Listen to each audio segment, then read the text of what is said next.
fuune kabajamtoota fi jaalatamtoota hordoftoota hawwiyyee SN Entertainment oduu gammachiisaa hawaasa Oromoo biyya keessaaf alaa kitaaba fayyaan faaya jedhu ka Dr. Naafiyaad Geetuu yookaan Abbaa Cabsiitiin barraa'e.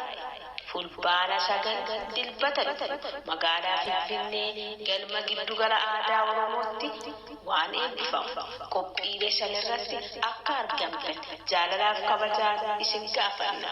Warroonni carraan achitti isin argisiisi kitaaba fayyaan faaya jedhu bakkuma jirtanitti bitattanii waa'ee fayyaa akka waa barattan. Fayyaan faaya jiraachuudhaaf fayyaa nama barbaachisa. Ilmi namaa yoo jiraate fayyaa gaarii yoo qabaate jireenyi isaa tola. Kanaaf kitaaba fayyaan faaya jedhu yoo bitattan waa'ee fayyaa waa hedduurraa hubachuu dandeettan. Akkasuma nama waa'ee fayyaa hin beeknes fayyaa barsiisuu dandeettan. Fayyaan faaya.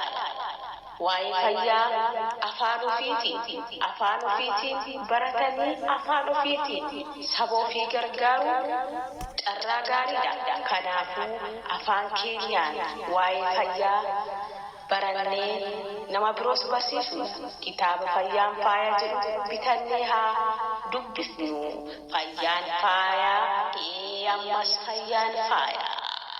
Fayyaa barachuu kitaaba fayyaan faaya jedhu kan Dr. Naafiyaad Geetuu barreessuudhaan saba isaa bal'aa biraan ga'e bitadhaa.